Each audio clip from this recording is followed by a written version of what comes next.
Hey, yo, what's up, YouTube, man? It's your boy, Ashton Jackson, and in today's video, I'm going to be talking about the pre-draft pressure that the Dallas Cowboys had yesterday, and then the second topic I'm going to be talking about is who could the Dallas Cowboys possibly draft tonight, because today is draft day.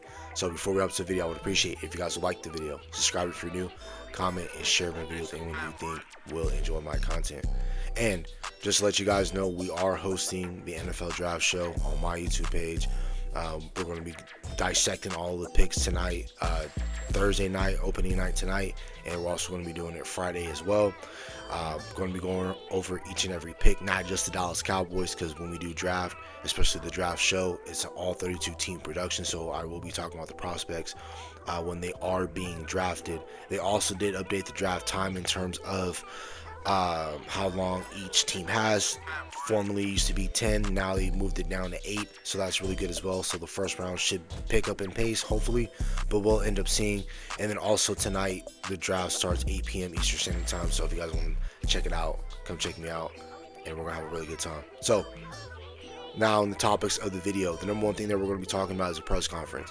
Outside of the press conference being a damn circus show to a certain extent, with Bill Clinton popping up in the pre-draft press room, I think that the important nuggets that we need to talk about is that the Dallas Cowboys are not ruling out offense.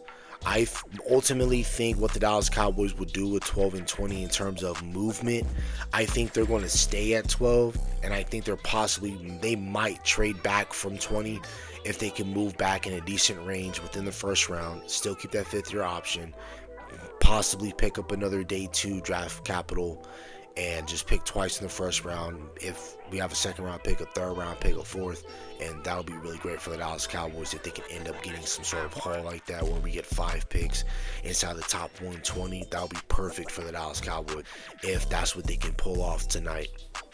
The number one thing that really came out from it was that the Dallas Cowboys made it clear to David Muguleta and George Pickens before the pre-draft presser that they are going to they're going to let George Pickens play on the tag.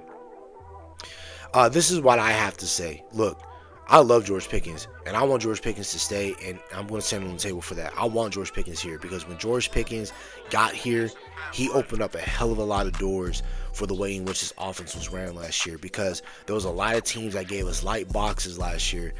And that's why we got the pleasant surprise of seeing how great Tyler Booker already was at Bama. Then he comes over in this scheme with Clayton Adams, and he just flourishes. You have a pleasant surprise with almost a 15 or 1,400 yard back, in which you had last year in Javonte Williams. He was your main workhorse back, right?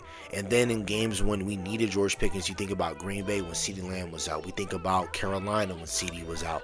We think about some of these games in which George Pickens showed his behind off in some of these games when CeeDee Lamb wasn't here. George Pickens showed his worth and will continue to show his worth as a Dallas Cowboy, in my opinion. I have no beef with George Pickens. I want George Pickens to be here. The problem that I end up having is with the Nepo baby son and talking about Stephen Jones. That is public enemy number 1 for the Dallas Cowboys. Everyone's worried about Jerry Jones. Jerry Jones is just a mascot. But what everyone needs to pay attention is to the person who's talking. Because remember, Stephen Jones was the one who didn't want Deion Sanders. He didn't want him. So he didn't, and that was in 95. We're in 2026, man. Stephen Jones is still that grimy dude. I can't rock with people like Stephen Jones. He don't know how to make a dollar. His daddy do. Stephen Jones don't know how to make a dollar. He don't know how to run a football team. His daddy never lost in the Super Bowl. You know what I mean? He's a Hall of Famer. Stephen Jones ain't. So the problem that I end up having is the only reason why I feel like a lot of teams around the league are skeptical about wide receivers coming from Pittsburgh that are disgruntled is because of what happened with Antonio Brown. But let's call a spade a spade. Everyone was nervous. The entire league was nervous the way in which Antonio Brown was handling himself from 2019 all the way up until 2021. That 3-year stretch scared the hell out of those owners. And so any single time that there's a disgruntled wide receiver coming from Pittsburgh, there's already a target on their back. So I think if George Pickens had Amari Cooper's like mild manner type of way about him, and he just left Pittsburgh because he just wanted out of Pittsburgh. He wanted to get to a better situation. I think George Pickens will probably get a contract this year. But the fact that George Pickens is not scared to voice how he wants the ball, when he wants the ball, and anything of that nature. So what's going to end up happening, because they do it every single time that it's time for a player to get a big contract. So whether it is Dak, Dez, Zeke, whatever big time player that the Dallas Cowboys want to sign to a multi-year deal with that could possibly reset the market, or that's going to be in competition with other players in the same market, they're going to slow play. They're going to slow play it. They're going to get very ignorant. Any single thing that George Pickens does, whether it's post something on social media, whether it's a quote or whatever the case might be, if he doesn't show up to camp, if he takes some plays off, if it looks like he's taking a play off, they're going to do all of these things to finagle him and trying to lessen his money. They did the same thing. Every single time that when it's time for these players to get into a contract year, what do the Dallas Cowboys like to do? They like to lessen their attempts. They don't throw the ball to them as much because they know that if they feed this player correctly the way in which they're supposed to, then we have no choice and we're going to lose leverage. So watch, if George Pickens, a Dallas Cowboy, stay home. Don't show up to Oxnard. Don't do none of that. Stay at home. Work out with your trainer. Whether it's in Alabama, Texas, wherever he wants to train at, train, take it off. And when you come back and there's a contract being done, then let's come back and let's play football. But if I am George Pickens, let David Muguleta, he's one of the most powerful sports agents in the league. Let him do his thing, and everything else is going to figure itself out. Just worry about yourself on your mental. Stay physically in shape as much as you can possible, because the difference between, being in shape and being in football shape. So let George Pickens do his thing. And I'd rather him just not even be a part of the organization until a deal gets done of something of that sort. But the Dallas Cowboys are like, we're not going to give you a deal in general, which they did say that in the presser. Then don't be surprised if tonight, moving into that will be the segue into the second topic of this video, about who would the Dallas Cowboys take at 12. I think in a perfect scenario, we want the Dallas Cowboys to take one of the big six defenders, that being either Ruben Bain out of Miami, Arvell Reese out of O State, Sonny Styles, O State, Downs, O State, Mansour Delane, and David Bailey out of Tech. So if we're able to get any of those six combinations at 12, I think the Dallas Cowboys, us as a fan base, we're going to be excited if we're able to get one of those six defenders. Now, if we're somehow wiped, like how most of the mock drafts have been the past couple of months, and especially the past couple of days, there has been a lot of defenders that are being taken within the top 11. If the Dallas Cowboys don't trade up for any of those big six defenders, don't be surprised if they take a wide receiver. Don't be surprised if they want to take Cardinal Tate if he's available. Same with Jordan Tyson out of ASU, or Cardinal Tate out of O State, or Mekhi Lemon out of SC. If they take one of those three players, I will not be upset. Why? Because if you look at the wide receiver room right now, right, the only person that you have on a multi-year deal that you don't have to worry about is CeeDee Lamb.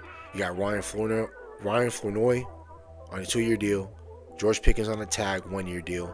You have Jonathan Mingo on a 1-year deal, and Kevontae Turpin, right, if you want to consider him a receiver or not.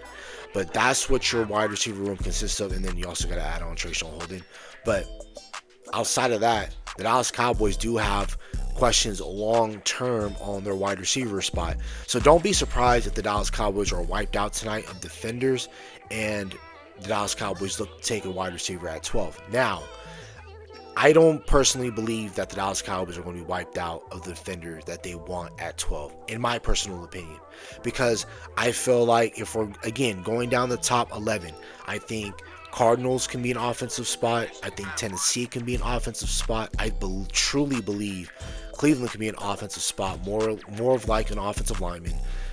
Washington, I can see either be a defender or an offensive player, but I think they will take an offensive player because of how aging and how terrible their wide receiver room is.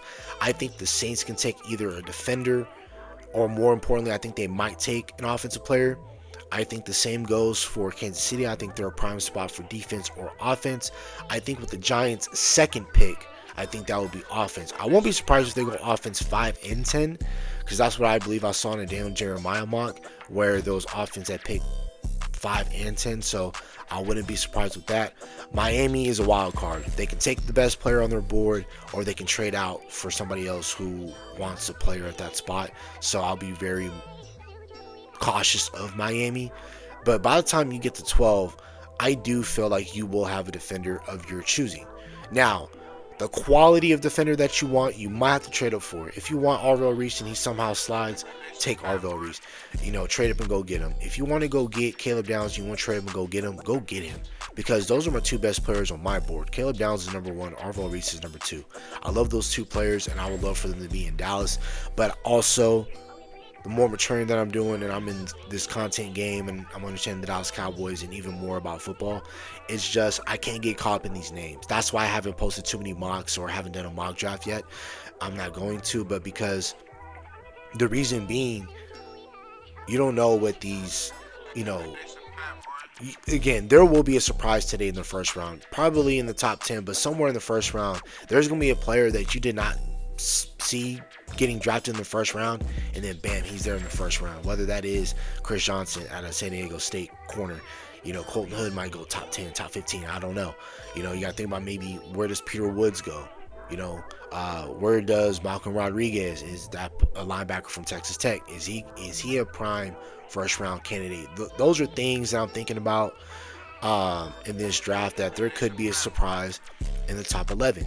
In my personal opinion, where it's like, damn, I didn't see him going there. It happens every single year, where it's like Colston Loveland, he was the first tight end taken last year, and on my board, it wasn't that way. I had, I believe, a 3rd round grade, I want to say, on Colston Loveland. He got drafted in the 1st round. I had Tyler Warren as my best tight end in the class last year. There's so many, like Michael Penix being selected in the top 10 in 2023. Not many teams really saw that. So there are some things that we need to pay attention to. It's going to be a hell of a night.